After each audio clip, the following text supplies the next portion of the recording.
أعوذ بالله من الشيطان الرجيم. بسم الله الرحمن الرحيم. الحمد لله رب العالمين، والصلاة والسلام على أشرف الخلائق أجمعين، سيدنا وسيد الأولين والآخرين، حبيبنا وحبيب إله العالمين، إمام المرسلين وخاتم النبيين، أبي القاسم المصطفى محمد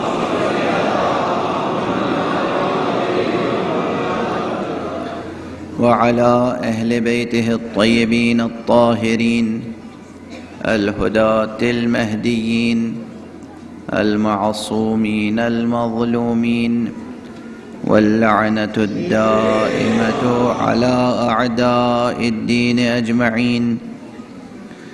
أما بعد، فقد قال الله تعالى عز اسمه في محكم كتابه ومتقن خطابه. بسم الله الرحمن الرحيم. يا أيها الذين آمنوا اتقوا الله وقولوا قولا سديدا يصلح لكم أعمالكم ويغفر لكم ذنوبكم، ومن يطع الله ورسوله فقد فاز فوزا عظيما. صلوات.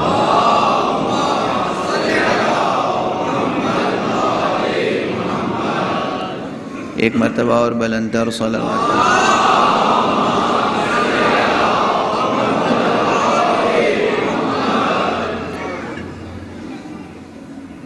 قرآن حکیم کے سورہ مبارکہ احزاب کی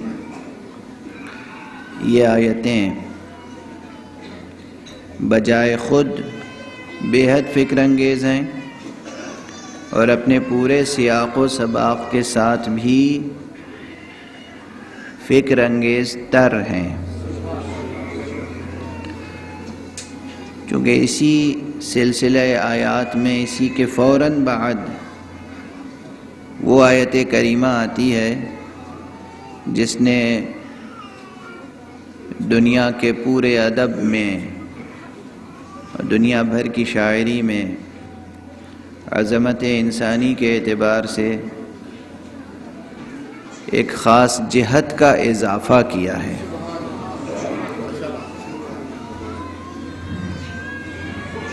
اور وہ آیہ امانت ہے جس میں کہا گیا ہے کہ اِنَّا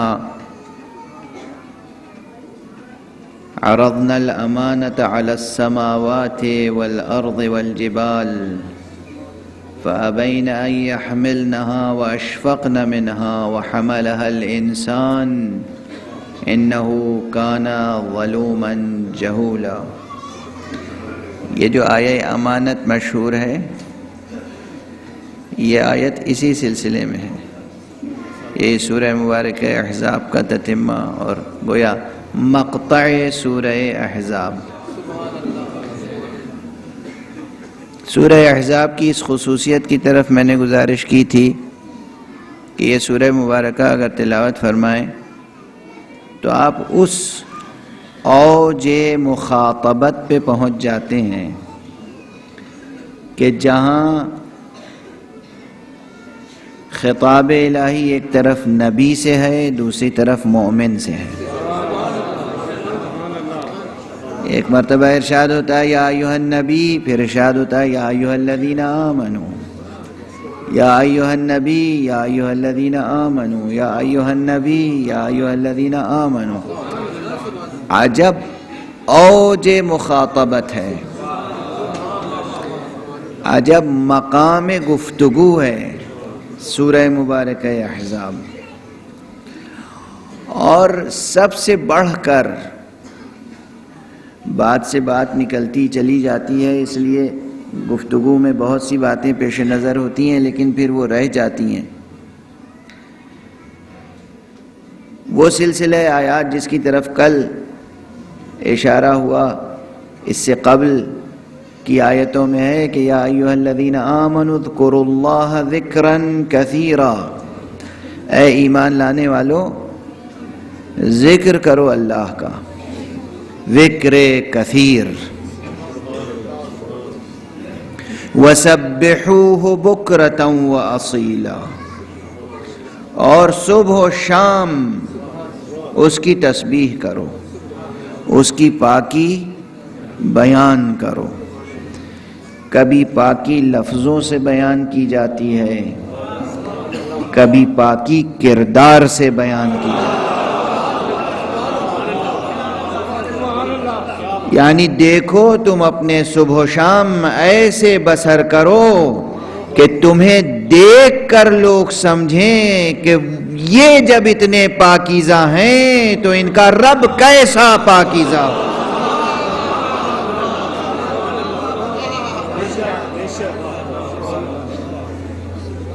جس طرح ذکر عملی ہے، اسی طرح تسبیح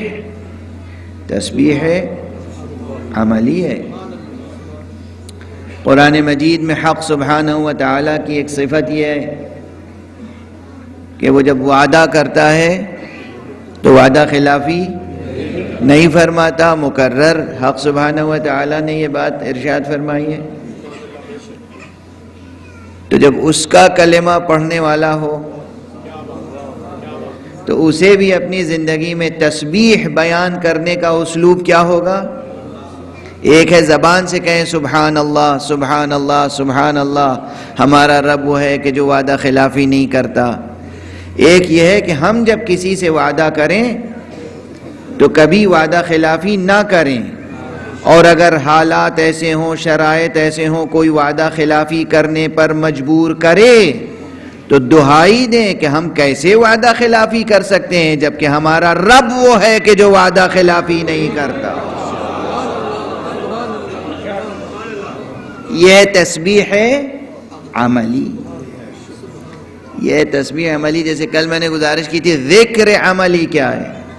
یاد حق، ایسی یاد ہو کہ جو مومن کے اور گناہ کے درمیان حائل ہو جائے، یہ ہے یاد حق، یہ ہے یاد حق۔ اسی طرح یہ ہے تسبیح عملی۔ اب اس کے بعد جو آیت ہے وہ غضب کی آیت ہے، مگر ابھی قبل اس کے کہ اس آیت کی طرف بڑھوں، کل جو سلسلہ تھا اسے کچھ آگے بڑھاؤں۔ یہ تو یاد ہوگا نا کہ ذکر کثیر کیا ہے، اور آپ سب نے وعدہ کیا تھا کہ اس ذکر کثیر کو اپنے ورد میں شامل کریں گے انشاءاللہ۔ میں نے گزارش کی تھی ذکر کثیر کے دو مصادیق بہت بارز ہیں، بلند ترین، نمایاں ترین دو مصادیق ہیں۔ ایک ہے وہ سبحان اللہ والحمد للہ ولا الہ الا اللہ واللہ اکبر، یہ ذکر کثیر کا ایک مصداق ہے، تسبیحات اربعہ۔ ایک ذکر کثیر کا مصداق تسبیح حضرت زہرا سلام اللہ علیہ۔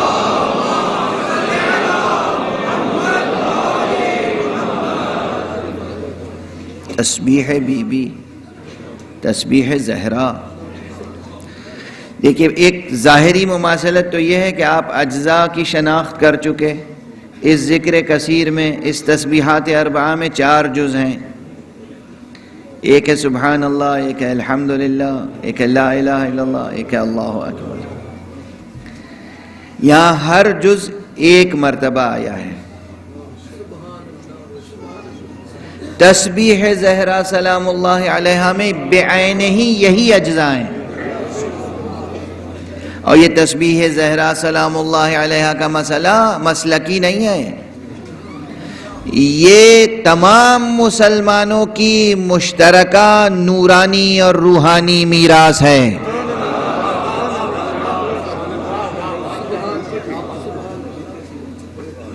تمام مسلمانوں کی۔ مشترکہ روحانی میراث ہے۔ ہر کتاب میں یہ روایت موجود ہے، ہر مسلک میں یہ تاکید موجود ہے کہ نماز واجب کے بعد، نماز فریضہ کے بعد، 5 وقتہ نماز کے بعد ایک مرتبہ تسبیح بی بی زہرا سلام اللہ علیہا پڑھی جائے، اور اس سے غافل نہ ہوئیے گا۔ ایک فضیلت صرف عرض کر دیتا ہوں اس کی، لیکن پہلے غور فرمائیے اس جز پر کہ سبحان اللہ وہاں ایک بار ہے، اس میں 33 بار، وہاں الحمدللہ ایک مرتبہ ہے، یہاں 33 بار، وہاں اللہ اکبر ایک مرتبہ ہے، یہاں 34 بار، اور آخر میں یہ تاکید کی گئی ہے کہ جب آپ 34 مرتبہ اللہ اکبر، 33 مرتبہ الحمدللہ اور 33 مرتبہ سبحان اللہ کہہ لیں تو آخر میں ایک مرتبہ لا الہ الا اللہ کہیں۔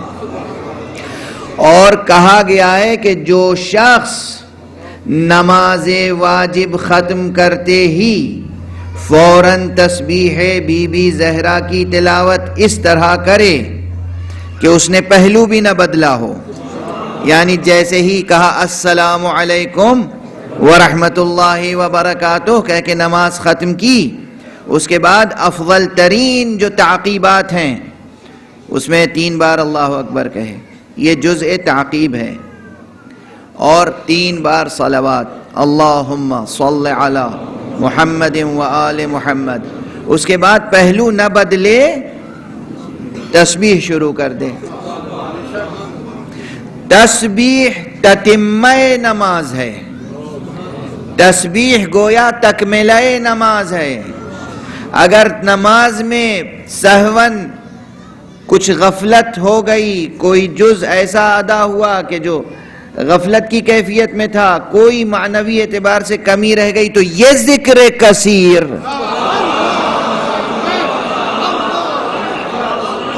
اس کمی کی تلافی کرے گا۔ اور جو شخص تسبیح پڑھنے کے بعد ایک مرتبہ لا الہ الا اللہ کہے، پروردگار اپنے لطف و کرم سے اس کو اس طرح معاف فرمائے گا، اس کے تمام گناہ بخش دے گا جیسے وہ اپنے ماں کے پیٹ سے متولد ہوا ہو۔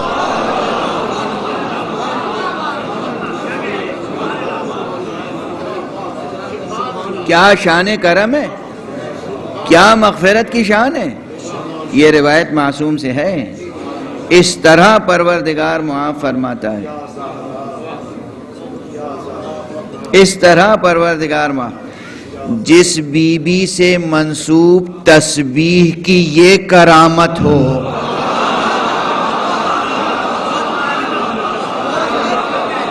اس بی بی کا مرتبہ کیا ہوگا؟ صلوات پڑھ دیجئے محمد وآلہ۔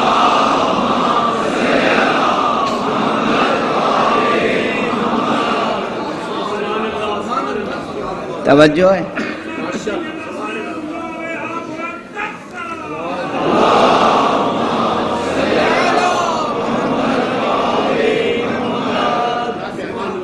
تسبیح بھی ترک نہ ہو، کتنی جلدی ہو، کتنی ہی شتابی ہو، یہ تسبیح ترک نہ ہو۔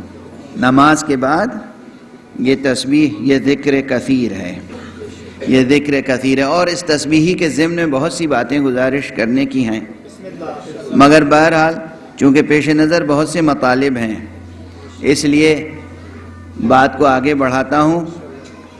اتنی بات کافی ہے جو میں نے اشارہ کیا، آپ حضرات اس پر غور فرمائیں گے کہ وہاں ہر جز ایک مرتبہ ہے، یہاں ہر جز مکرر ہے، کوئی 34 مرتبہ، کوئی 33 مرتبہ ہے، اور کلمہ طیبہ، کلمہ مبارکہ لا الہ الا اللہ صرف ایک مرتبہ ہے۔ تکبیر الہی اور تحمید الہی اور تسبیح الہی کے بعد اگر وحدت منکشف ہو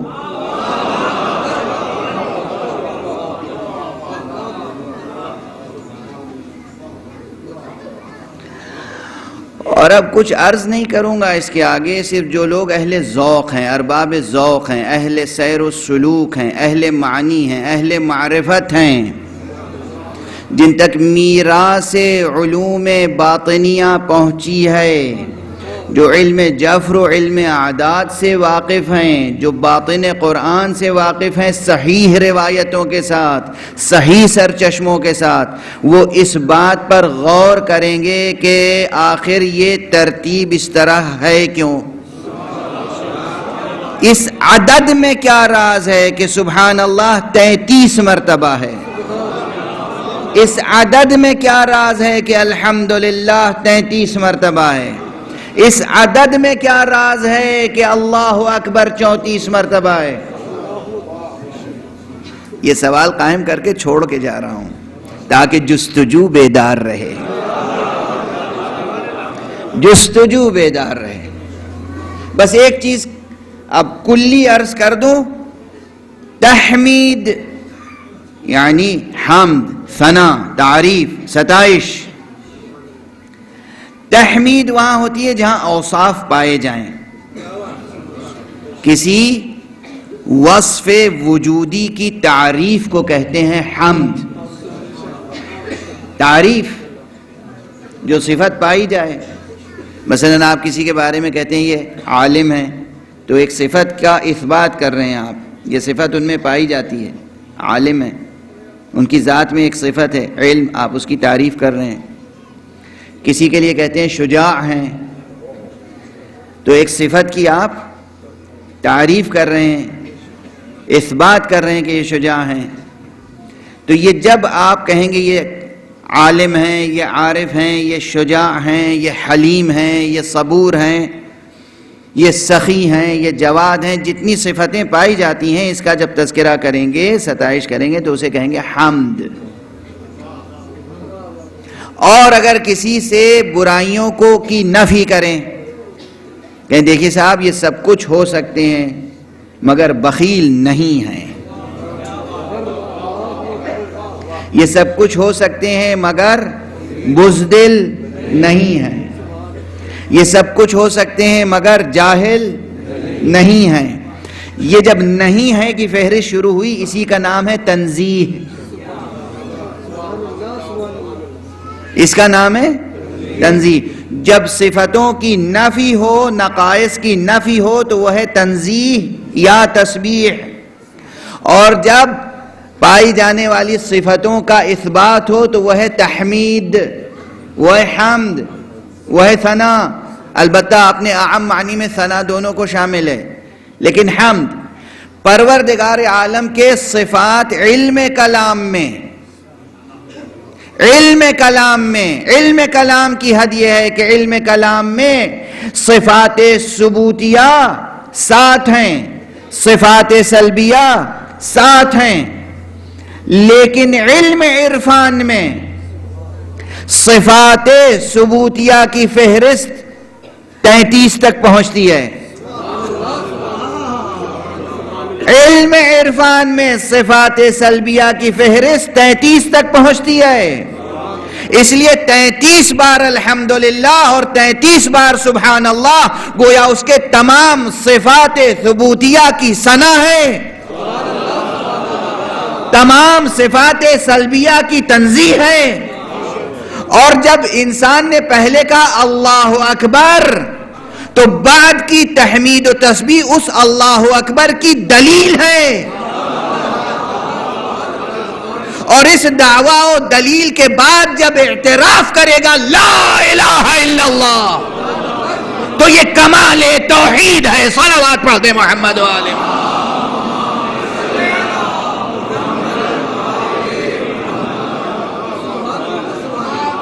یعنی یہ تسبیح نہیں ہے، یہ لفظوں کا دہرانا نہیں ہے۔ جب تکبیر سے بات شروع ہوتی ہے اور لا الہ الا اللہ تک پہنچتی ہے تو ایک پورا سیر و سفر سلوکی و عرفانی طے ہو جاتا ہے۔ بندہ صحن حرم سے مقام قاب قوسین و ادنیٰ تک پہنچ جاتا ہے۔ صلوات پڑھنے محمد و آل محمد۔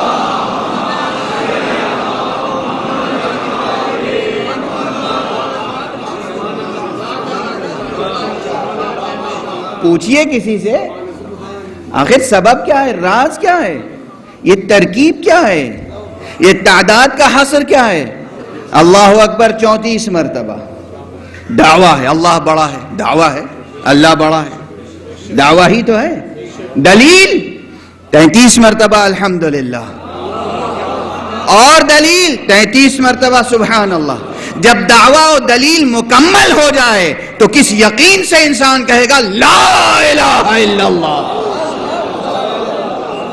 صلوات پڑھ دیجئے محمد و آلہ محمد۔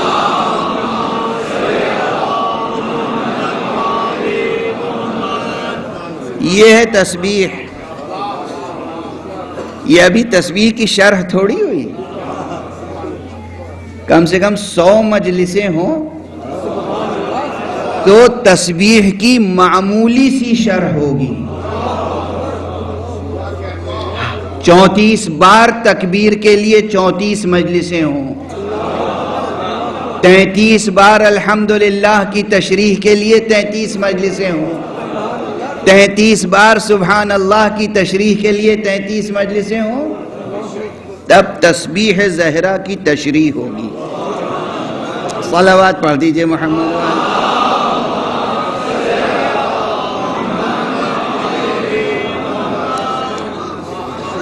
یہ ہے ذکر کثیر کا دوسرا مصداق۔ ذکر کثیر کا پہلا مصداق ہے تسبیحات اربعہ، جز دونوں کے ایک ہیں۔ وہاں 4 جز کا نسخہ ہے، یہاں بھی وہی 4 جز کا نسخہ ہے، لیکن اسٹرینتھ بڑھ گئی ہے، پوٹینسی بڑھ گئی ہے، عامیانہ تعبیر۔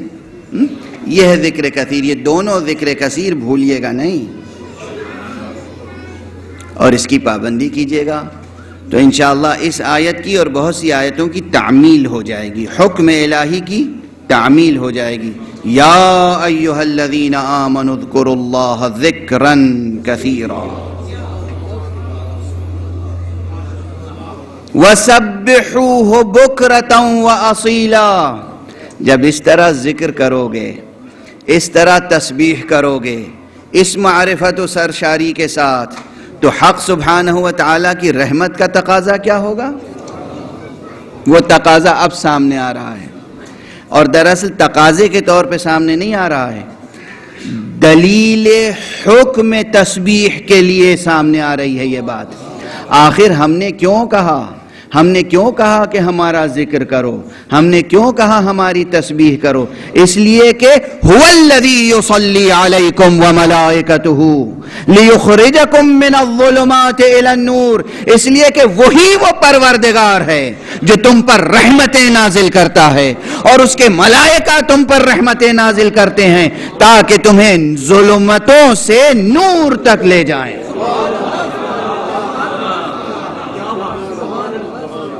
دیکھا تسلسل؟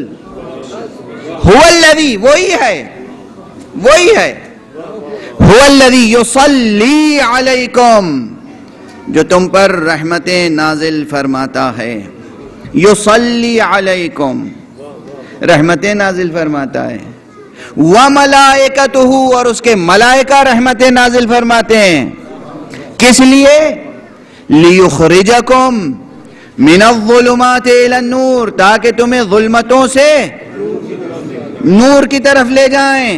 ایک جملہ یہی غور طلب تو بہت سی باتیں ہیں، مگر سب سے بڑی غور طلب بات یہ ہے کہ ظلمات جمع استعمال کیا، نور واحد۔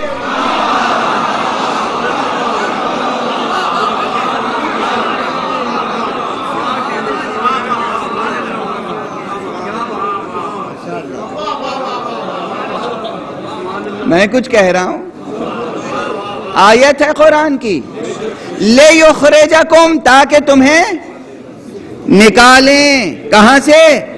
من الظلمات، ظلمات جمع ہے، الی النور، نور کی طرف۔ ظلمتوں میں کثرت ہے، نور میں کوئی کثرت نہیں ہے۔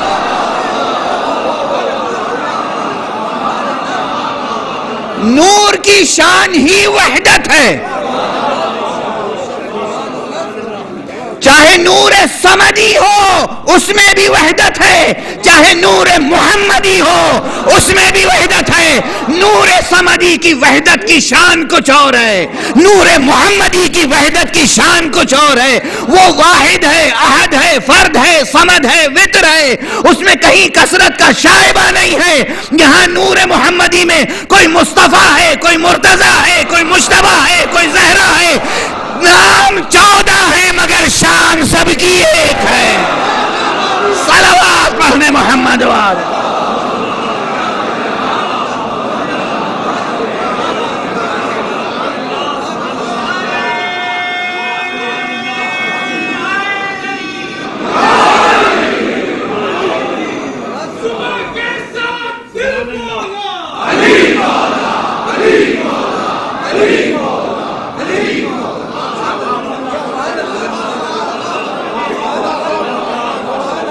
میں قرآن پڑھ رہا ہوں،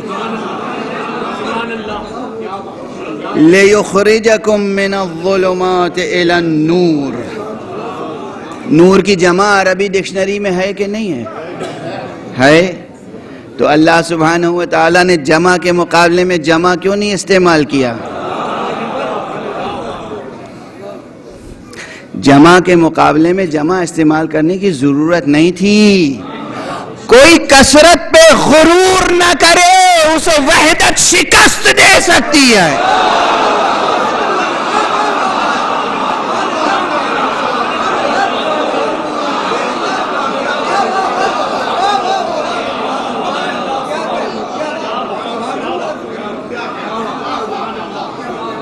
اور ایک ہی مقام نہیں ہے، اس سے پہلے آیت الکرسی، اللہ ولی الذین آمنوا یخرجہم من الظلمات الی النور۔ وہاں بھی ظلمات جمع ہے نور واحد، یہاں بھی ظلمات جمع ہے نور واحد۔ توجہ ہے؟ رب کی ربوبیت کی شان ہی یہی ہے، اللہ کی ولایت و سرپرستی کی شان یہ ہے کہ وہ بندوں کو ظلمتوں سے نور کی طرف لے جاتا ہے، ظلمتوں سے نور کی طرف لے جاتا ہے۔ بات کہاں سے کہاں پہنچ گئی؟ اللہ اکبر! کس میں سکت ہے کہ اس نور کا بیان کر سکے؟ مگر یہاں ٹھہر کر دو، ایک مقامات کی طرف اور اشارہ کر دوں۔ سورہ احزاب کا تقاضا بھی یہ ہے اور اس آیت کا تقاضا بھی یہ ہے۔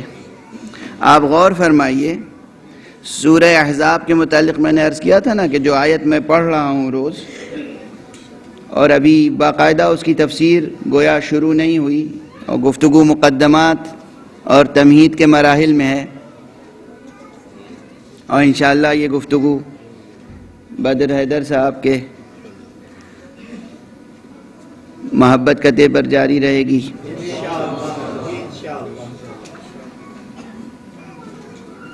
آیت ہے کہ یا ایھا الذین آمنوا اتقوا اللہ وقولوا قولا سدیدا۔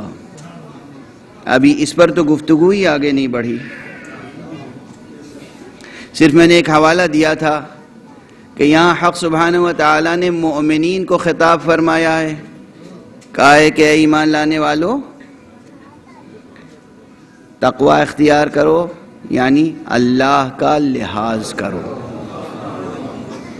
یہ ترجمہ محفوظ ہے کہ اللہ کا لحاظ کرو۔ یہ جملہ آج کہہ دوں، پھر اس کی تشریح آئے گی۔ اگر علماء تشریف فرمائیں، جناب علامہ منظور عابدی صاحب تشریف فرمائیں، مرجع تقلید کے برادر بزرگ ہیں،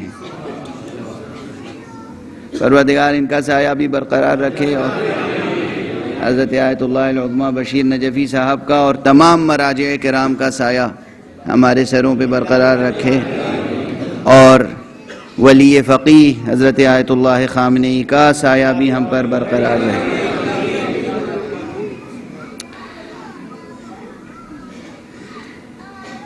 اگر علمی مسئلہ ہے اور بالکل طالب علمانہ انداز سے ہے، اگر کسی چیپٹر کسی فصل، کسی باب یا کسی کتاب کا خلاصہ لکھنے کے لیے طالب علم سے کہا جائے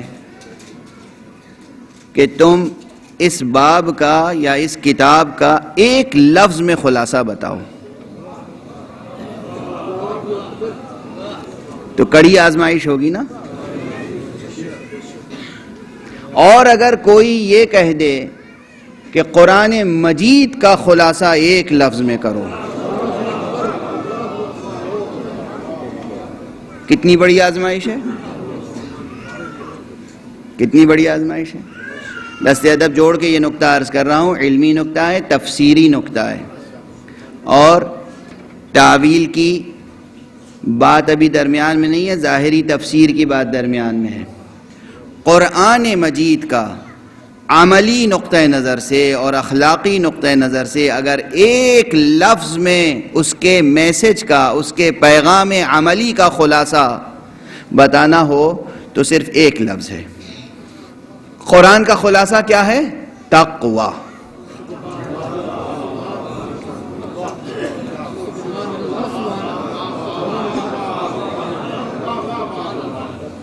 قرآن کا پیغام کیا ہے؟ تقوی۔ قرآن ہدایت ہے کس کے لیے؟ متقین کے لیے۔ شروع سے آخر تک قرآن پڑھیے گا جا کے آج قرآن مجید شروع سے آخر تک پڑھیے گا۔ بسم اللہ الرحمن الرحیم، الف لام میم، ذالک الکتاب لا ریب فیہ ھدی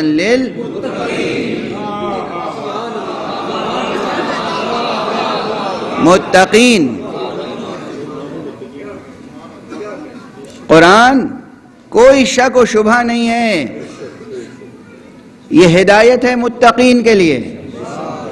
بار بار قرآن مجید میں حکم آیا ہے تقوی اختیار کرو، تقوی اختیار کرو، تقوی اختیار کرو، یعنی حقیقتاً عملی نقطہ نظر سے، پیغام عملی کے اعتبار سے خلاصہ قرآن ایک لفظ میں بتانا ہو تو تقوی ہے۔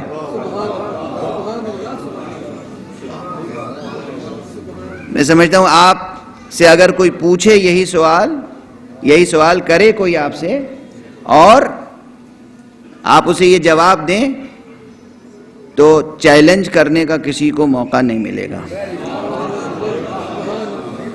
لیکن میں نے ایک شرط لگائی ہے، حیثیت سے، عملی پیغام کی حیثیت سے قرآن کا خلاصہ ایک لفظ میں ہوتا ہے تقوی، دوسری حیثیتوں سے بدل جائے گا، دوسری حیثیتوں سے بدل جائے گا۔ ذرا فکری منزل آ گئی، ذرا مشکل منزل آ گئی۔ عملی پیغام کی حیثیت سے ہمیں اور آپ کو جس معیار عمل پہ دیکھنا چاہتا ہے قرآن، کردار کی جس منزل پہ دیکھنا چاہتا ہے قرآن، وہ کون سی منزل ہے؟ تقوی۔ ایک لفظ میں خلاصہ ہے پورے قرآن کا، تقوی۔ سب کچھ سکھایا گیا تمہیں کس لیے؟ اللہ سے تعارف کرایا گیا کس لیے؟ نبی کو بھیجا گیا کس لیے؟ امام مقرر کیے گئے کس لیے؟ ولایت کا نظام مقرر کیا گیا کس لیے؟ تاکہ اے انسان تو اہل تقوی ہو جائے۔ اہل تقوی یعنی کیا؟ یعنی زندگی میں اٹھتے بیٹھتے سوتے جاگتے کھاتے پیتے ہنستے بولتے اللہ کا لحاظ برقرار رہے۔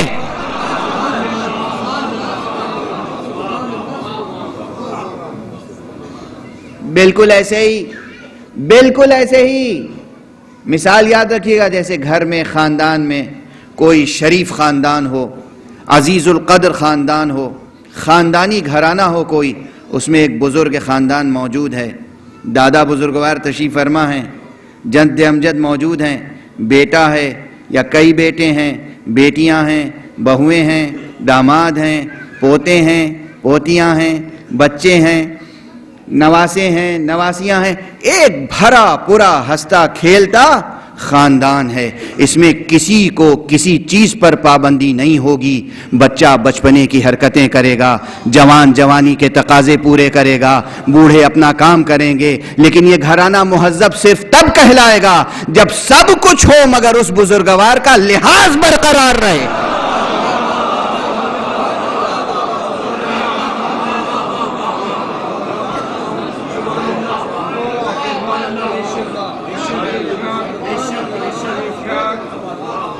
بچہ بچپنے کی کیفیت کا اظہار کرے گا، کھیلے گا، مگر اگر مہذب گھرانے کا بچہ ہے نا تو جیسے ہی جد امجد کو دیکھے گا ان کا لحاظ کرے گا۔ بچہ بے تحاشا دوڑتا ہوا آئے گا، کھیلتا ہوا آئے گا، چیختا ہوا آئے گا، پکارتا ہوا آئے گا، جیسے ہی نظر پڑے گی جد بزرگوار پہ ٹھٹک جائے گا۔ ہم اس کی اس ٹھٹک سے سمجھ جائیں گے مہذب گھرانے کا بچہ ہے۔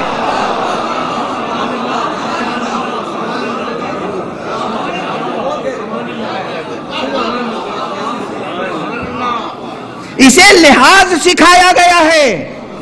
بہوؤں نے، بیٹیوں نے بچوں کی تربیت ایسی کی ہے، آغوش تربیت میں بزرگوں کا لحاظ سکھا دیا ہے۔ توجہ ہے؟ جوان اپنی جوانی کے تقاضے پورے کریں گے، آپس میں بیٹھیں گے، ہنسیں گے، بولیں گے، لیکن یہ لحاظ رہے گا کہ گھر کی چار دیواری میں قہقہا اتنا بلند نہ ہو جائے کہ اس بزرگوار کی حرمت ضائع ہو جائے۔ یعنی بزرگوار کا لحاظ رہے گا۔ توجہ ہے؟ یہ کوئی بہت مشکل اور بوجھل مثال تو نہیں ہے۔ اگر یہ مثال تہذیبی گھرانے کی پیش نظر رہے تو بس سوچو اللہ سبحانہ و تعالی نے تمہارے لیے کوئی لذت زندگی حرام قرار نہیں دی ہے۔ جو چاہو زندگی میں لذتیں حاصل کرو، بس اللہ کا لحاظ برقرار رکھو۔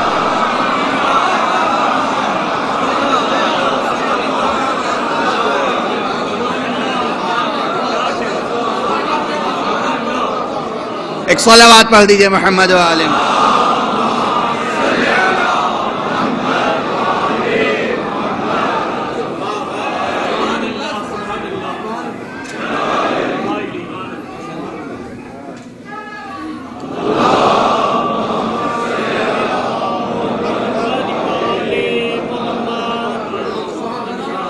اللہ کا لحاظ برقرار ہے۔ اور بس اب اس سے زیادہ بیان کی آج گنجائش نہیں ہے، طبیعت ساتھ نہیں دے رہی ہے، اس لیے دو ایک مثالیں عرض کروں۔ اتنی تمہید کافی ہے۔ اللہ کا لحاظ کسے کہتے ہیں؟ لحاظ، میں نے کہا نا لحاظ، معصوم زندگیوں سے لحاظ کیسے ثابت ہو؟ اللہ کا لحاظ جنگ کا میدان ہے، غصے کی کیفیت ہے،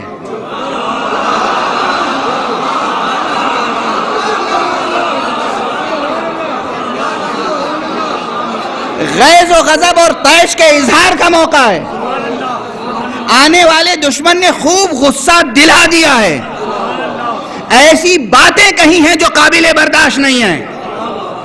جوان تو جوان، بزرگوں کو بھی غصہ آ چکا ہے۔ توجہ ہے؟ ذہن پہنچ گیا؟ خدا آپ کی فراستوں کو میں اور برکت عطا فرمائے۔ کیا نورانی فراستیں ہیں یہ! عقل و فراست فضائے مجلس کی عطا ہے۔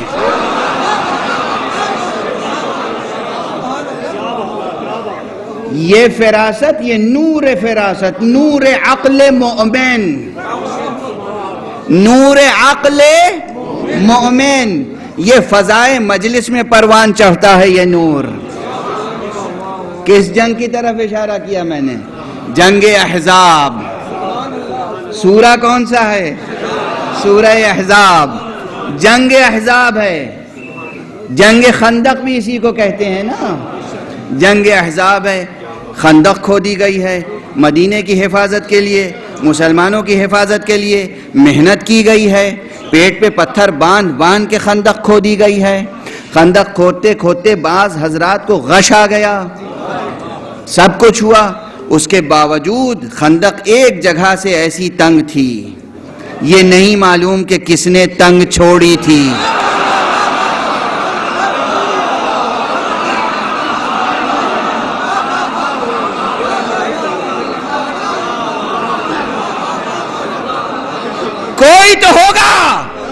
منافقین تھے تو صحیح، کوئی انکار تو نہیں کر سکتا نا کہ منافقین نہیں تھے. ہم کسی کو نہیں کہہ رہے ہیں نشیب میں کہیں پانی چلا جائے تو آپ جانیں.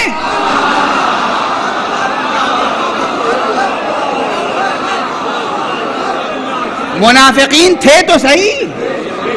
اتنی حکمت و تدبیر سے خندق تیار کی گئی. ایک جگہ سے اسے تنگ مل گیا راستہ، کسی نے تو چھوڑ دی ہوگی نا. دانستہ نادانستہ جو کچھ بھی ہو، یہ تو اس کا معاملہ ہے اور حق کا معاملہ ہے. ایک جگہ تنگ تھی، دشمن خندق پار کر کے آ گیا، اور آنے کے بعد اس نے رجس خوانی شروع کی. اور رجس خوانی کا اثر کیا ہوا؟ شمع رسالت کے پروانے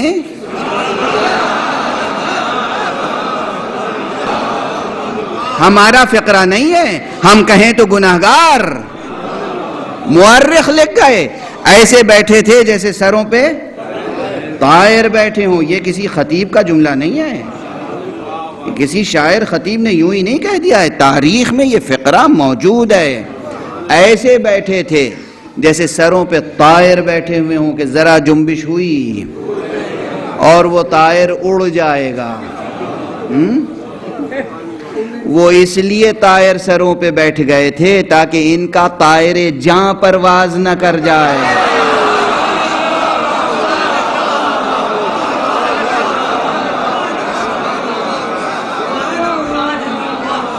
بار بار رجس خوانی کرتا ہے، اور رجس خوانی کرنے کے بعد گستاخی اور بڑھتی ہے، جرأت اور بڑھتی ہے. آتا ہے اور اپنا نیزہ خیمے میں نصب کرتا ہے. جسارت، ایسی جسارت، ایسے جملے کہ کوئی اور نہیں، رحمت عالم، خلق عظیم، انک لعلی خلق عظیم کی سند رکھنے والا خاتم النبیین.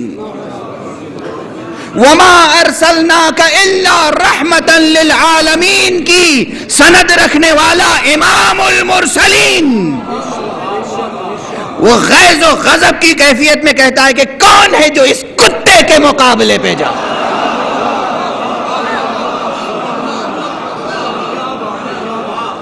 لہجہ بتاتا ہے ماحول کیا تھا.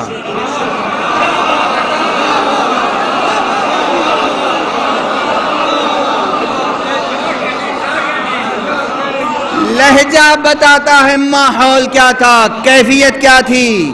کون ہے جو اس کتے کے مقابلے پہ جائے؟ مورخین آنے والے کی بہادری کی تعریف کرتے ہیں. اگر واقعاً وہ بہادر ہوتا تو پیغمبر عادل ہے، غیظ و غضب میں بھی خلاف عادل گفتگو نہیں کرتا. پیغمبر کہتے کون ہے جو اس شیر کے مقابلے پہ جائے؟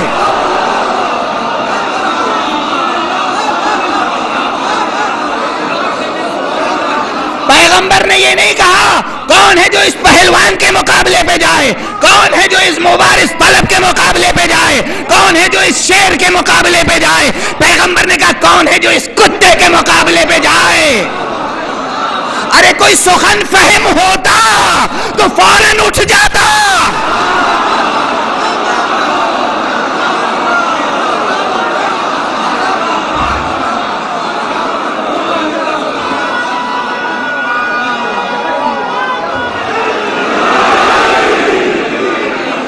رسول جسے کتا کہے اس میں دم ہی کیا ہوگا؟ بھونکنے کے علاوہ کوئی طاقت نہ ہوگی. رسول جسے کتا کہے،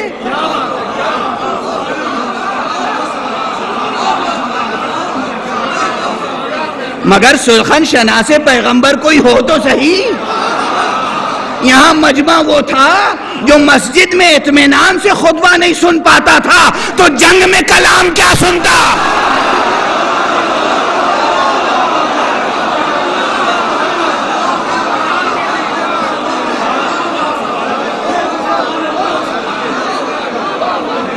میں کچھ کہوں تو گناہگار،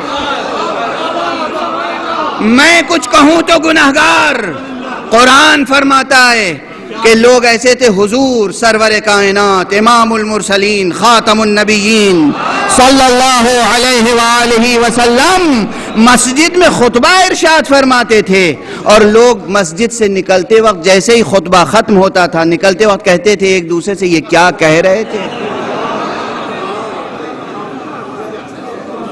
ماذا قال آنفا، یہ کیا کہہ رہے تھے ابھی.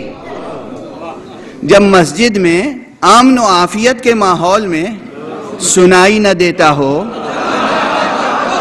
یا سمجھ میں نہ آتا ہو، تو جنگ کے ماحول میں جہاں طائر جہاں اڑنا چاہتا ہو اور طائر سر اسے روکے ہوئے ہو،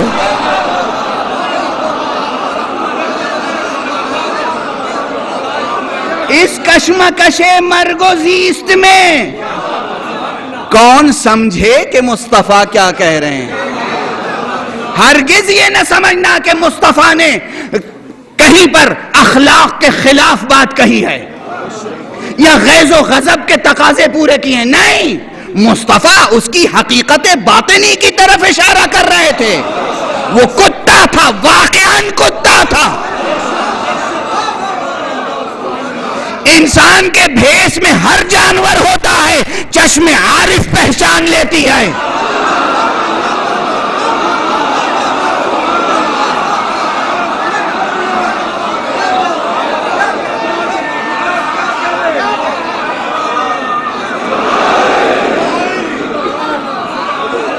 جب غیر معصوم عرفا، جب غیر معصوم صوفیہ، جب غیر معصوم اولیاء اللہ ریاضت کے نتیجے میں، عبادت کے نتیجے میں وہ چشم پیدا کر لیتے ہیں کہ سامنے انسان ہوتا ہے، اس کے باطن کو دیکھ کے بتا دیتے ہیں کہ اس کی حقیقت کتنی مسخ ہو چکی ہے، تو رحمت عالم سے کیا یہ توقع ہے کہ وہ کسی انسان کو کتا کہہ رہے ہوں گے؟ نہیں، وہ کتا تھا. لیکن سمجھنے والا کوئی نہیں تھا کہ پیغمبر نے کیا کہا. اگر سمجھ جاتے فوراً اٹھ کھڑے ہوتے، لیکن نہیں سمجھے. مولا، اسی لیے کل کا جملہ یاد ہے، کسی کا قتل کرنا علی کی فضیلت نہیں مجبوری تھی. کسی کا قتل کرنا علی کی فضیلت نہیں مجبوری تھی. جب کوئی نہیں گیا مجبوراً جانا پڑا.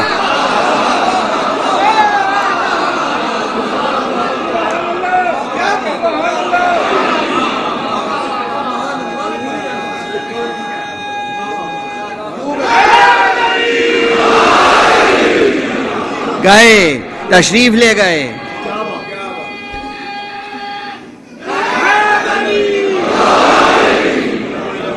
گئے، تشریف لے گئے، اور کس شان سے گئے.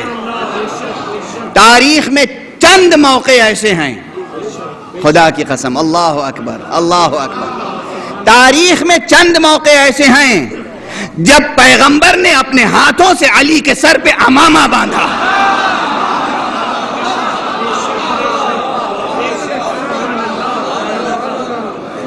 ان میں سے ایک موقع یہ ہے، ایک موقع یہ ہے، اگر تاریخ میں وصایت و ولایت علی کے لیے کوئی جملہ نہ ہو، پیغمبر کا یہ ایک عمل ہمارے لیے کافی ہے. پیغمبر اپنا عمامہ اتار کے جس کے سر پہ رکھ دے، اس کے علاوہ ہم کسی کو قبول نہیں کرتے.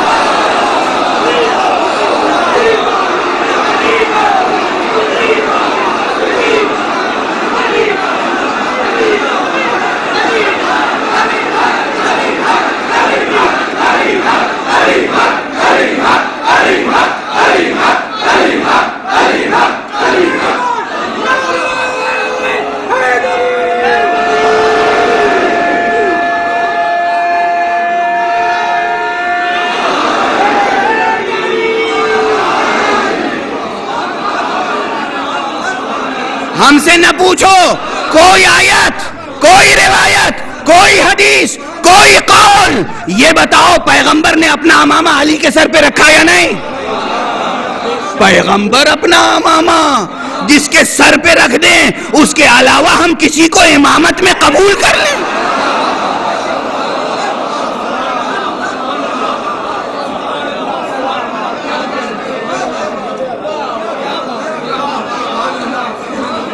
اور یہ ایک مرتبہ نہیں، کئی مرتبہ ہو، میدان احزاب سے لے کر میدان غدیر تک امامے کی تاریخ ہے۔ اپنا امامہ سر پہ باندھا، کس شان سے باندھا، اس کے بعد دعا فرمائی، خدا کو گواہ فرمایا، علی کو بھیجا۔ علی یہ جملہ سن چکے ہیں، یہ ماحول ہے، جاتے ہیں ضربوں کی رد و بدل ہوتی ہے، اور اس کے بعد علی فتح یاب ہوتے ہیں۔ پڑھنے کا دل تو چاہتا ہے، طاقت ساتھ نہیں دیتی نا۔ ابھی بہت سے رموز ہیں،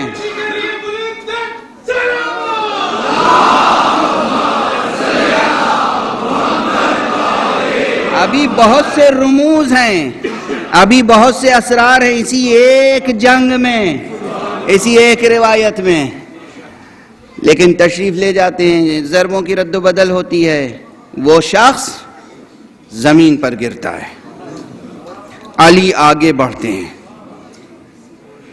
اور وہ گستاخی کرتا ہے بروایت مولانا روم۔ مولانا روم فرماتے ہیں کہ اس نے چہرہ مبارک علی ابن ابی طالب پر گستاخی کی۔ امیر المومنین پیچھے ہٹ گئے۔ یہ پیچھے کیوں ہٹ گئے؟ اللہ کا لحاظ۔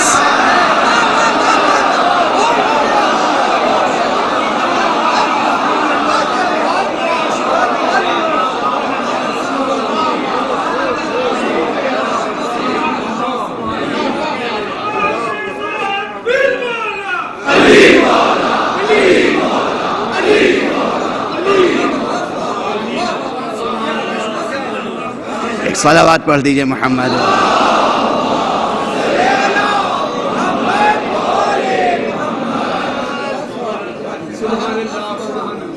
غیظ و غضب کا موقع ہے، غیظ و غضب کا موقع ہے۔ وہی گھر والی مثال، بزرگ موجود ہوں، جوان کو غصہ آ جائے، جوان کچھ کرنا چاہتا ہے لیکن بزرگ کا لحاظ کر کے وہ ضبط کر لے، اسے کہتے ہیں لحاظ۔ شجاعت صرف جذبات کے اظہار کا نہیں، جذبات کو ضبط کرنے کا نام بھی شجاعت ہے۔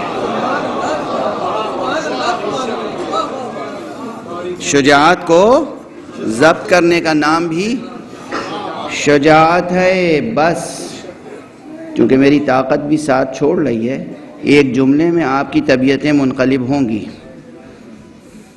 وہاں علی نے اللہ کا لحاظ کیا، اٹھی ہوئی تلوار روک لی۔ کربلا میں کس کس نے آقا حسین کا لحاظ کیا؟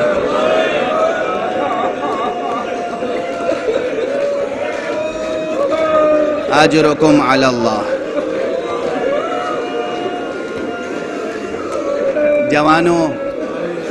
جوانوں تمہارے جذبات ہیں، تمہارے جذبات ہیں، ہم قدر کرتے ہیں جوانوں کی، اور منبر پہ عرض کر رہا ہوں، خدا کی قسم کھا کے عرض کر رہا ہوں، میں دنیا میں کہیں بھی رہوں، آپ کے ملک کے مسلمانوں کے لیے اور آپ کے اس ملک کے عزاداروں کے لیے خاص دعا کرتا رہتا ہوں۔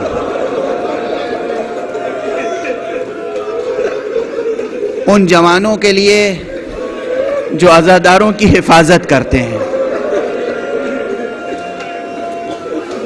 یہ اسکاؤٹس میں کام کرنے والے بچے، یہ نظم و ضبط کو سنبھالنے والے بچے، یہ جوان، یہ خطباء و ذاکرین کی حفاظت کرنے والے بچے، یہ مومنین کی حفاظت کرنے والے بچے، یہ جو مجلس اعضاء کی حرمت کو بچانے کے لیے اپنی جان ہتھیلی پہ لیے رہتے ہیں، اپنی جان ہتھیلی پہ لیے رہتے ہیں. گزشتہ برس پہلی ہی محرم کو جب نشتر پارک کے قریب ہمارے 2 نوجوان اسکاؤٹس شہید ہوئے تھے تو میں نے ممبر سے یہ جملہ کہا تھا. میرا بے اختیار دل چاہ رہا تھا کہ کاش ان کی جگہ میں ہوتا. حسین کی خدمت میں انہوں نے جان دی ہے.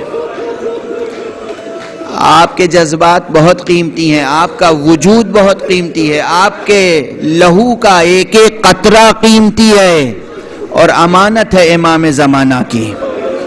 اس لیے اس کو عقل و ہوش کے ساتھ، شریعت کی پابندیوں کے ساتھ، فقہاء اور علماء کی رہنمائی میں اپنی حفاظت کریں، عزاداری کی حفاظت کریں. پروردگار آپ سب کو سلامت رکھے. جوش میں بے قابو نہ ہو جائیں، ہمیشہ ضبط سے کام لیں. اور ضبط کا درس اگر لینا ہو تو 2 شخصیتوں کی مثال دوں گا.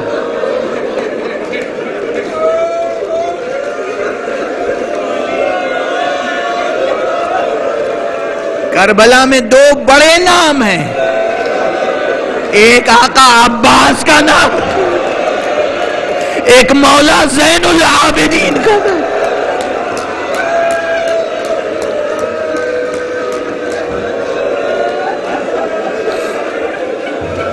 اجرکم علی اللہ. خدا آپ کو کسی غم میں نہ رلائے سوائے غم حسین کے. جی بھر کے گریہ کیجئے گا، جی بھر کے ماتم کیجئے گا. آج شبیہ تابوت برآمد ہوگی. کس کا تابوت؟ جناب سید سجاد.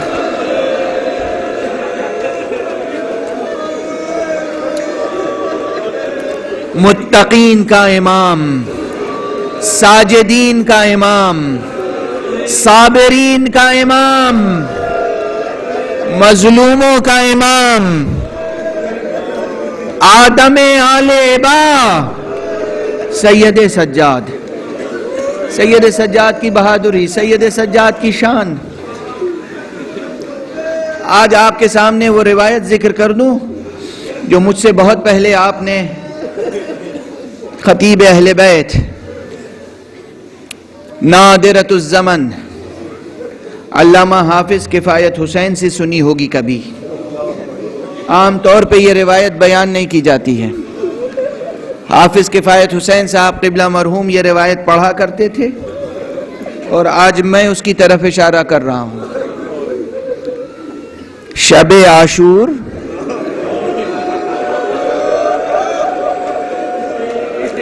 جب آقا نے، امام حسین نے روز عاشور کے واقعات کی طرف اشارہ فرمایا تفصیل سے، تو اصحاب ایک دوسرے کی ہمت بڑھا رہے تھے، حوصلہ بڑھا رہے تھے. دیکھو کل عاشور ہے، کل داد شجاعت دینی ہے. بس تیزی سے عرض کر رہا ہوں. لوگوں نے ایک منظر دیکھا کہ کوئی جوان ہے جس کے سر پہ خود ہے، زرہ پہنے ہوئے ہے، گھوڑے پر ہے، تشریف فرما، اور میدان کربلا میں اس طرف سے اس طرف گھوڑا دوڑا رہے ہیں اور ان کے وجود سے ایک ہیبت ہے، ایک رعب ہے. گھوڑوں کی ٹاپوں سے زمین لرز رہی ہے، فضا گونج رہی ہے. قریب جا کے دیکھا تو کوئی اور نہیں، زین العابدین.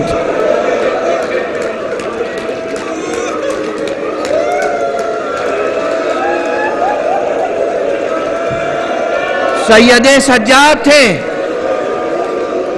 اصحاب نے دیکھا اور آنے کے بعد امام حسین کے سامنے کا آقا لشکر کی ضرورت نہیں ہے، جس کے پاس ایسا بیٹا موجود ہو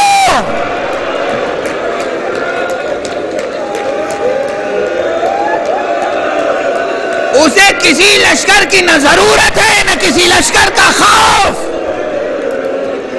امام حسین نے ان کی باتیں سنی، لوگوں نے غور سے دیکھا کہ حسین کی آنکھوں سے آنسو رواں ہے. کہا آقا ہم تو بیٹے کی شجاعت کی مبارکباد دے رہے ہیں. کہا تمہیں نہیں معلوم مشیت کو کچھ اور منظور ہے، مشیت کو کچھ اور منظور ہے. بس اب طاقت نہیں ہے، 2-3 فقرے تیزی سے عرض کر جاؤں. مصائب کربلا پڑھنے کے لیے، مصائب کربلا پہ گریہ کرنے کے لیے کچھ پڑھنے کی ضرورت نہیں ہوتی.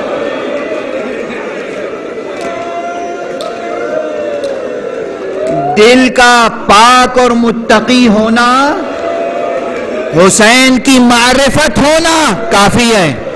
نام حسین پورا مرثیہ ہے.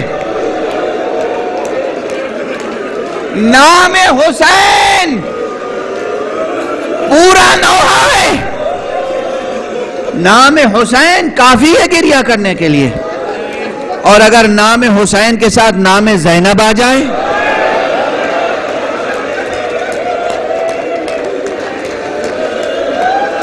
اگر نام حسین کے ساتھ نام عباس آ جائے، اگر نام حسین کے ساتھ نام سید سجاد آ جائے، ٹھہرے 2-1 فقرے عرض کر لینے دیجئے.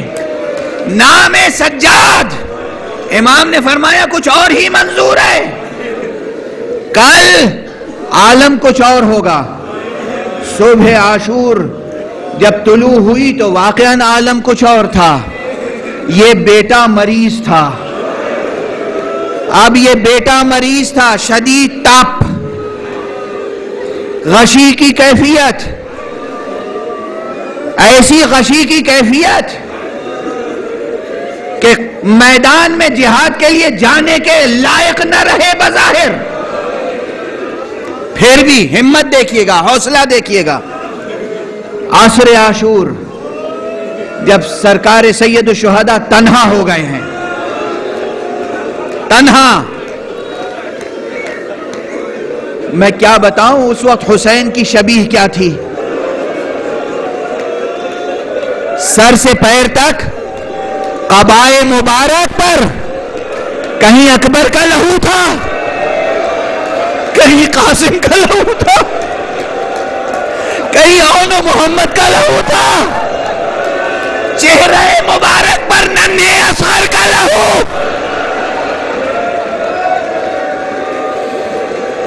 حسین اس کیفیت سے آئے اور آنے کے بعد زینب کو ساتھ لیا، بیٹے کے خیمے میں گئے. زینب نے بیٹے کا شانہ ہلایا، بیٹے نے آنکھیں کھولی، کہا پھوپھی اماں میں کسے دیکھ رہا ہوں؟ کہا بیٹا بابا ہے بابا.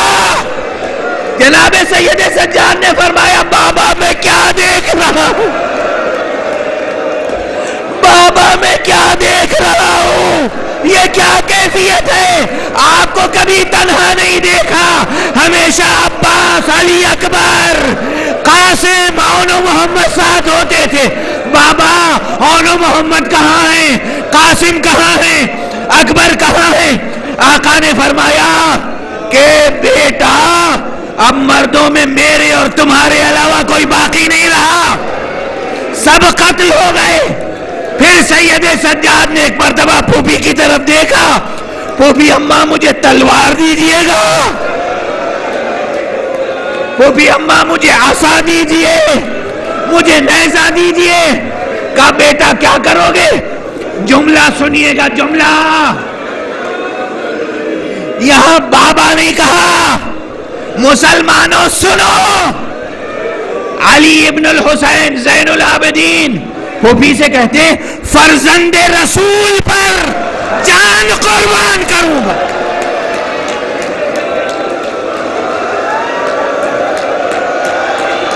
حسین فرزند رسول، فرزند رسول پر جان قربان کروں گا.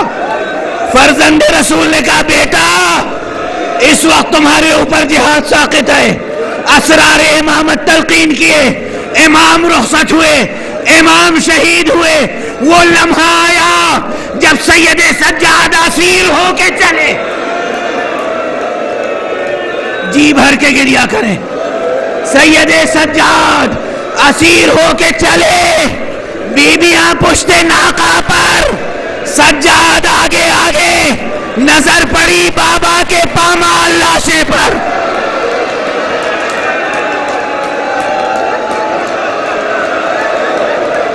چہرے کا رنگ بدلا، پھوپھی کی نظر پڑی. پھوپھی نے آواز دی، بیٹا اپنے کو سنبھالو. بس ایک جملہ ٹھہر کے سن لیجئے، ٹھہر کے سن لیجئے. یہ وہ غم ہے جو سید سجاد بھلا نہ سکے. یہ وہ غم ہے جو سید سجاد بھلا نہ سکے. جب خود سید سجاد کی شہادت کا موقع آیا، زہر کا اثر پورے جسم میں پھیل گیا. آپ نے وصیتیں کرنا شروع کی.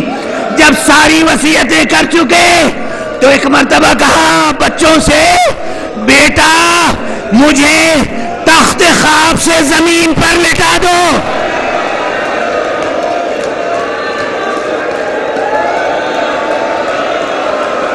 زمین پر لٹا دو. بچوں نے سمجھایا، بیٹوں نے سمجھایا، آقا بابا جسم کمزور ہے. کہا نہیں، مجھے نیچے لٹا دو، مجھے زمین پہ لٹا دو، مجھے زمین پہ لٹا دو. بیٹوں نے تخت خواب سے زمین پہ لٹانا چاہا. کہا یہ دری ہٹا دو، یہ چاندنی ہٹا دو، یہ چٹائی ہٹا دو، مجھے خاک پر لٹاؤ. بیٹوں نے کہا بابا یہ کون سی وصیت ہے؟ کہا مجھے میرے بابا کا لاشا دو. جوان بیٹا موجود رہے، باپ کا لاشا خاک پر پڑا رہے.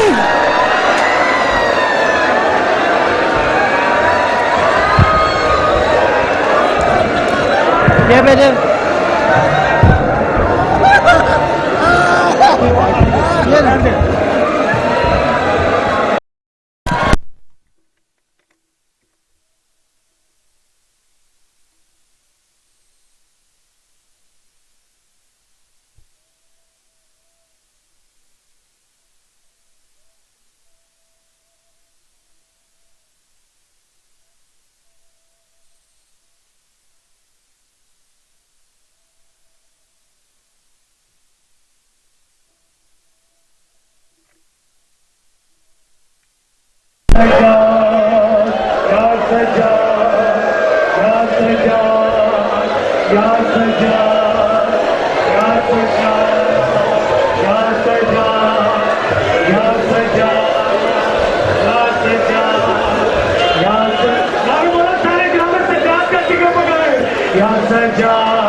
مصطفیٰ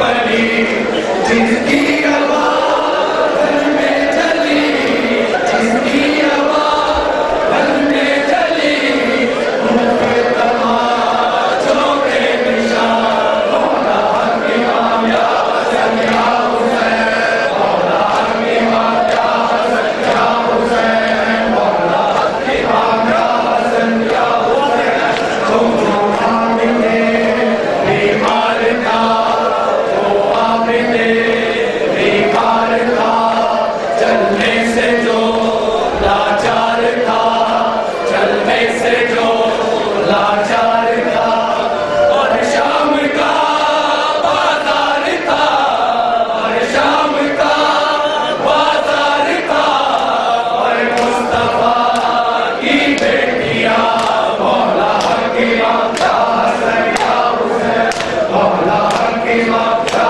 حسن یا حسین، مولا حق امام یا حسین، مولا حق امام یا حسن یا حسین، انہوں نے کہے قاسم کی ماں آنا گیا گھڑیل جوان، رو کر کہے قاسم کی ماں آنا گیا گھڑیل جوان، اعلان میں ڈھونڈوں کہاں، اعلان میں ڈھونڈوں کہاں، مہدی کہاں سے آتے مولا حق امام یا حسن یا حسین، مولا حق امام یا حسن یا حسین، مولا حق امام یا حسن یا حسین، مولا حق امام یا حسن یا حسین، مولا حق امام یا حسن یا حسین، مولا حق امام یا حسن یا حسین، مولا حق امام مولا حق امام یا حسن یا حسین، مولا حق امام یا حسن یا حسین، یا سجا یا سجا یا سجا یا سجا یا سجا یا سجا یا سجا یا سجا یا سجا یا سجا، اگر بھی ہے لاچار ہے منزل کا دشوار ہے، اگر بھی ہے لاچار ہے منزل کا دشوار ہے، ہوتا ہے جو ہر پل لہو ہے وہ رسالت کی آبرو، جاتی ہے جو بیمار ہے، یا سجا یا سجا یا سجا یا سجا یا سجا یا سجا، اگر بھی ہے لاچار ہے منزل کا دشوار ہے، اگر بھی ہے لاچار ہے منزل کا دشوار ہے، روتا ہے جو ہر پل لہو ہے وہ رسالت کی آبرو، کہتی ہے جو بیمار ہے، یا سجا یا سجا یا سجا یا سجا یا سجا یا سجا یا سجا یا سجا یا سجا یا سجا یا سجا یا سجا، یاسین ہے تمویل ہے ظلموں سے تم سنگین ہے،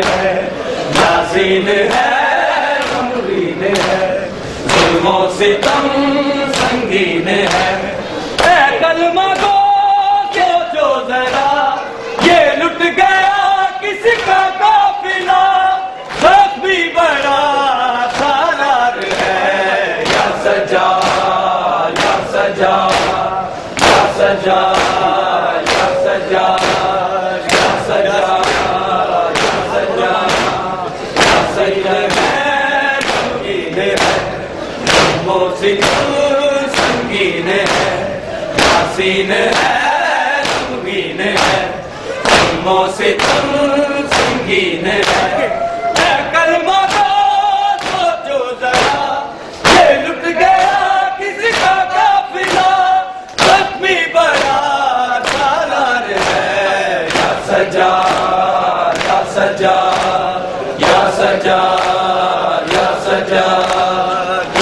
سجاد یا سجاد یا سجاد یا سجاد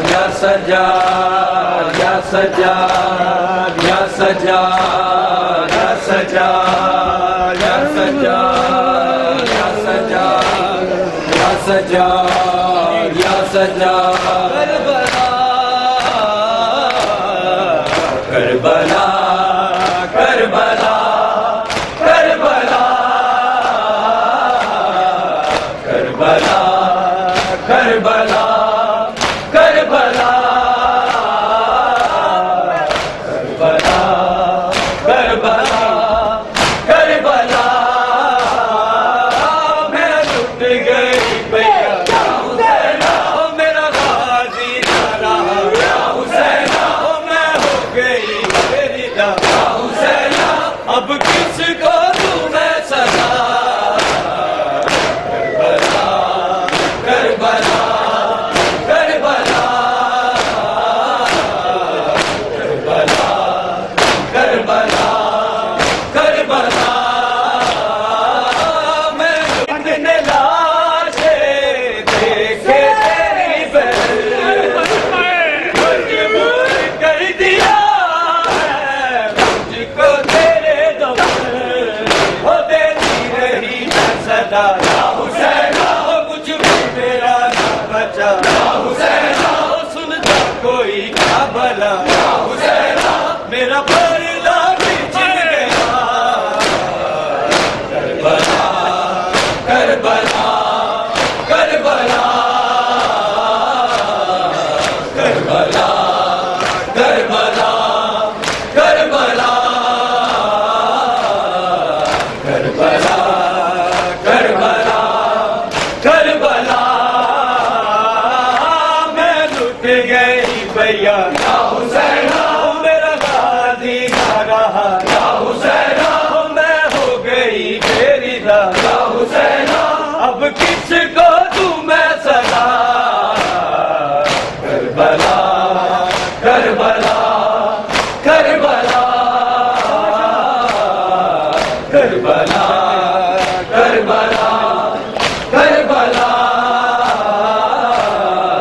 کربلا کربلا کربلا میں جلا کے ظالم کے لگا رہے اور سن ندیم سارے آنسو بہا رہے وہ بھولے گا نہ سما یا حسین وہ برقوں کی تھی سسکیاں یا حسین اٹھنے لگا دھواں یا حسین عابد خون ہونے لگا کربلا کربلا کربلا کربلا کربلا کربلا کربلا کربلا کربلا کربلا کربلا کربلا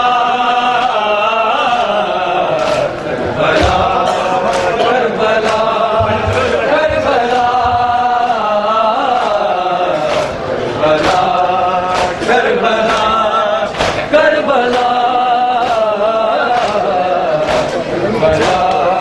کربلا کربلا کربلا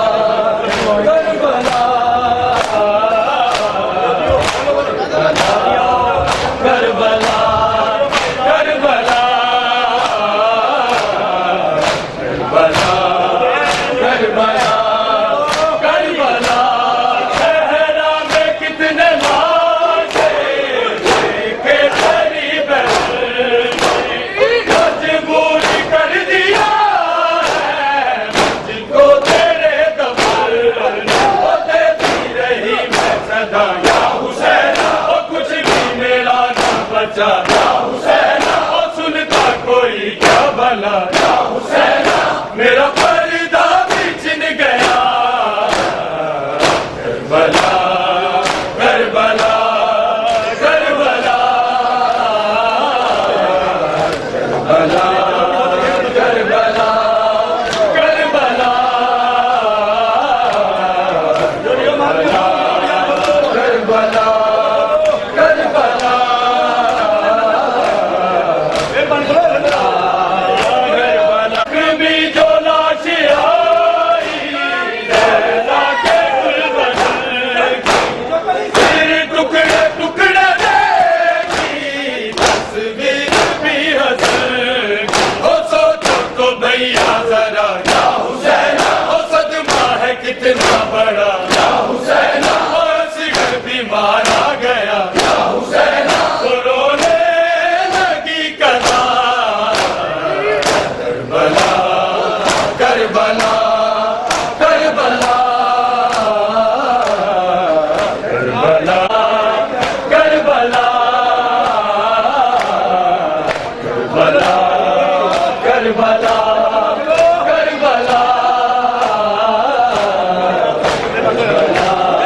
کربلا کربلا زخمی جو لاش آئی لیلا کے گل بدر کی پھر ٹکڑے ٹکڑے دیکھی تصویر بھی حسن سوچو تو بھیا ذرا یا حسین صدمہ ہے کتنا بڑا یا حسین اصغر بھی مارا گیا یا حسین تو رونے لگی قضا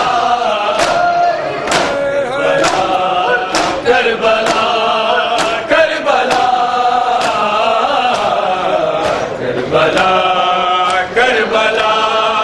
کربلا کربلا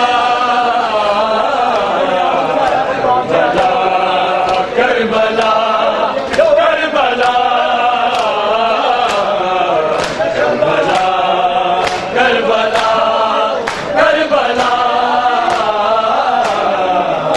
کربلا کربلا کربلا ہاتھوں میں رسن بھاگے مقتل سے جا رہے اور سب قدم قدم پہ سب میں اٹھا رہے او ہم بے جرم بے خطا یا حسین او ظلموں کی ہے انتہا یا حسین او کوئی نہیں آسرا یا حسین اے مقتول نینوا کربلا کربلا کربلا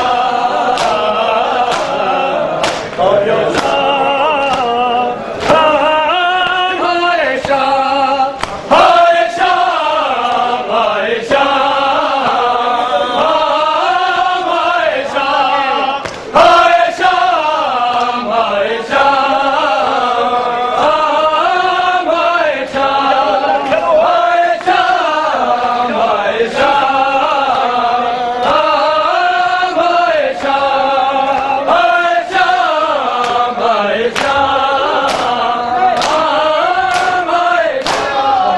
ہائے شام ہائے شام ہائے شام بچ کفن درخت رو رو کے بچ کفن درخت رو رو کے آکے بیماری نام ہائے شام ہائے شام ہائے شام ہائے شام ہائے شام ہائے شام ہائے شام ہائے شام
ہائے شام ہائے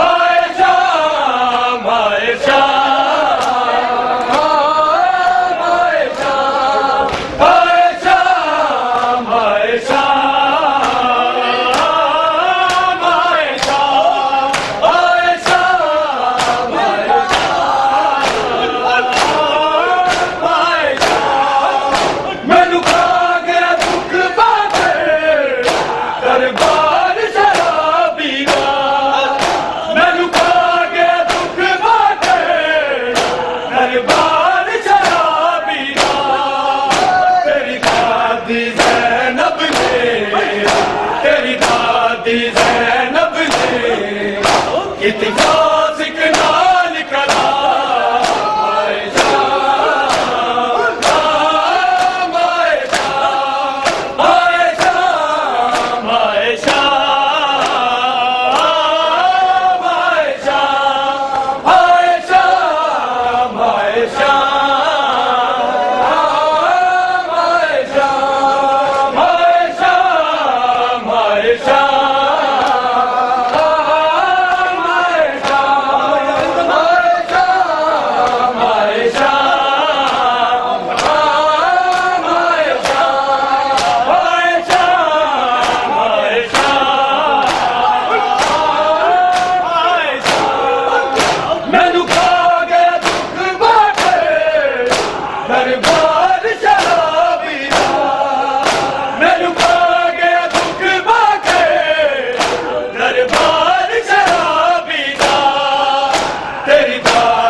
رل گئی ہے وہ کل سادات یودا عائشہ عائشہ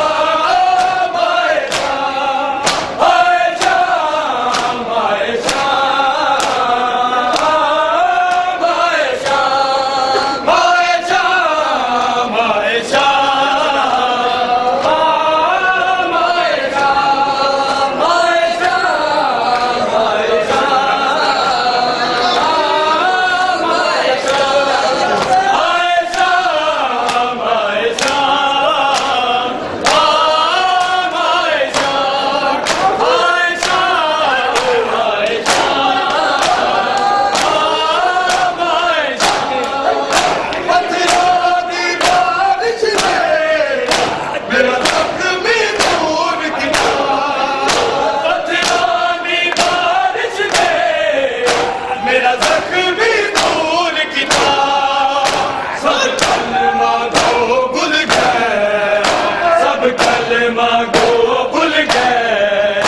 سد پردے عائشہ عائشہ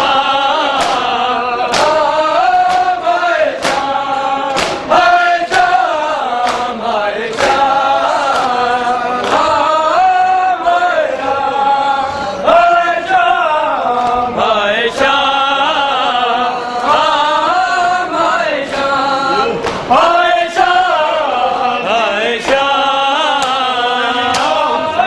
حسین یا حسین یا حسین حسین یا حسین یا حسین یا حسین حسین یا حسین یا حسین یا حسین حسین یا حسین یا حسین یا حسین حسین یا حسین یا حسین یا حسین حسین یا حسین یا حسین یا حسین حسین یا حسین یا حسین یا حسین حسین یا حسین یا ہوتی ہے جس کی چادر ہوئے اکبر زبایت سگر کوہرام ہے وفا حسین یا حسین یا حسین یا حسین حسین یا حسین یا حسین یا حسین حسین یا حسین یا حسین یا حسین حسین یا حسین یا حسین یا حسین کا لاڈلا بے جرم و بے خطا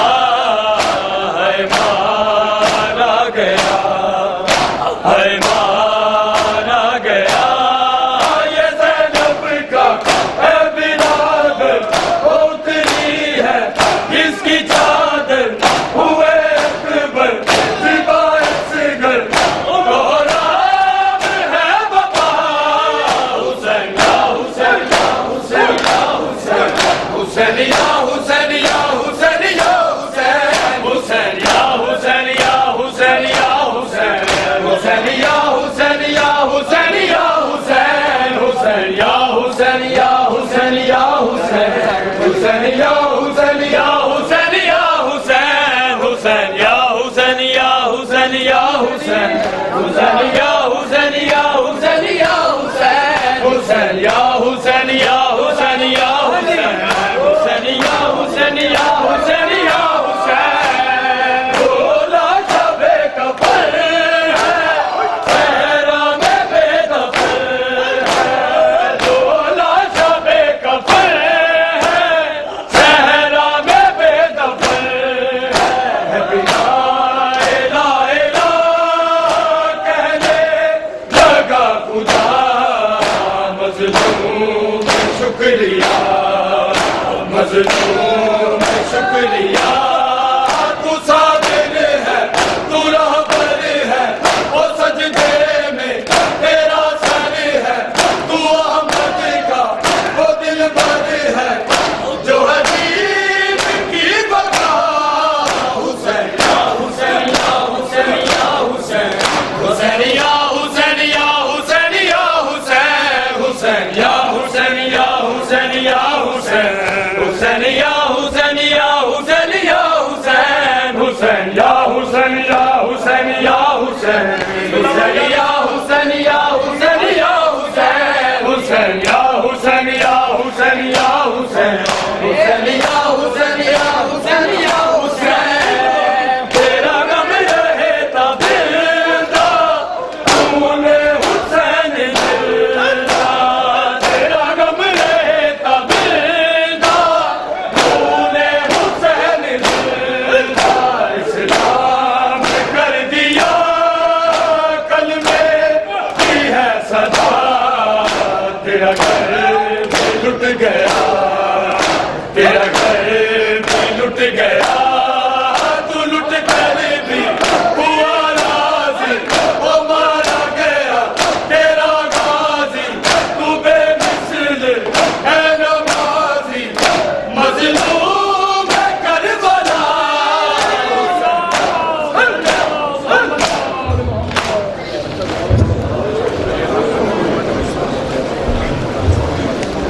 وہ